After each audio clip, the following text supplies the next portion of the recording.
Hi friends, welcome back to Padma Suresh kitchen.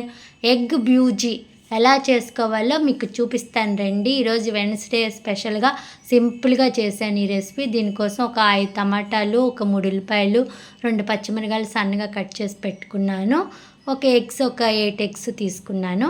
First బాండీలో oil వేసుకొని oil వేడెక్కిన తర్వాత మనం కట్ చేసి పెట్టుకున్న ఉల్లిపాయలు, పచ్చిమిరపకాయలు వేసుకొని అందులో ఒక పసుపు, ఒక స్పూన్ సాల్ట్ వేయడం వల్ల ఉల్లిపాయలు మనకు తొందరగా ఫ్రై అవుతాయి.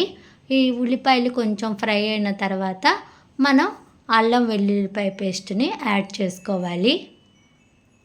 ఇలా గోల్డెన్ కలర్లో ఉల్లిపాయలు ఫ్రై అయిన తర్వాత ఇప్పుడు 2 స్పూన్లు అల్లం వెల్లుల్లిపాయ పేస్ట్ని వేసుకొని ఫ్రై చేసుకోవాలి.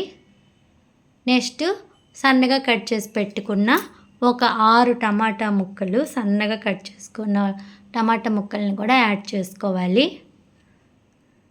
యాడ్ చేసుకొని కొంచెం 2 నిమిషాలు ఫ్రై అయిన తర్వాత ఇప్పుడు మనం ఒక స్పూన్ పసుపు, 2 స్పూన్లు సాల్ట్ వేసుకోవాలి.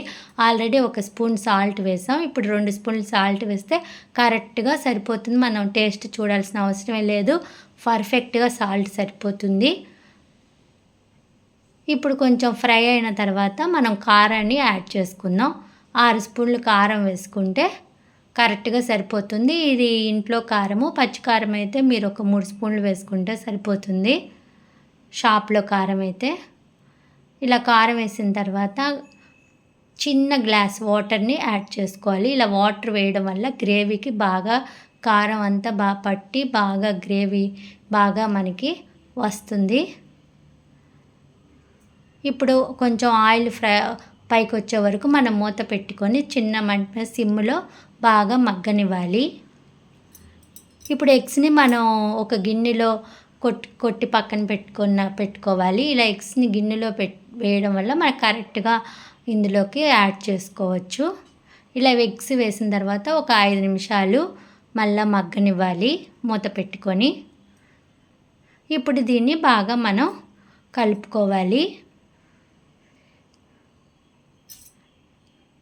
ఈ మధ్య అన్ని షార్ట్ వీడియోసే మీకు ఎక్కువగా అప్లోడ్ చేస్తున్నానండి. లాంగ్ వీడియోని ఎవరు ఎక్కువగా ఫాలో అంటున్నారు.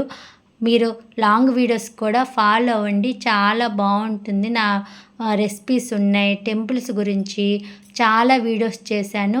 మీరందరూ లాంగ్ వీడియోస్ని కూడా ఫాలో అవ్వండి. అలాగే చాలామంది సబ్స్క్రైబర్స్ తమిళ్లో కూడా మాట్లాడమంటున్నారు.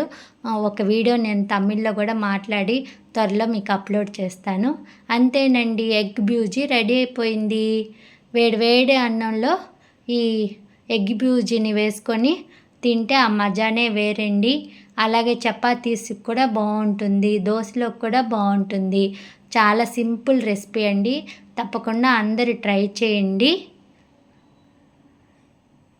ఇలాగా అన్నంలో వేసుకొని మనం కలుపుకొని తింటే సూపర్ టేస్ట్గా ఉండి మనకి ఇంకే అవసరం ఉండదండి.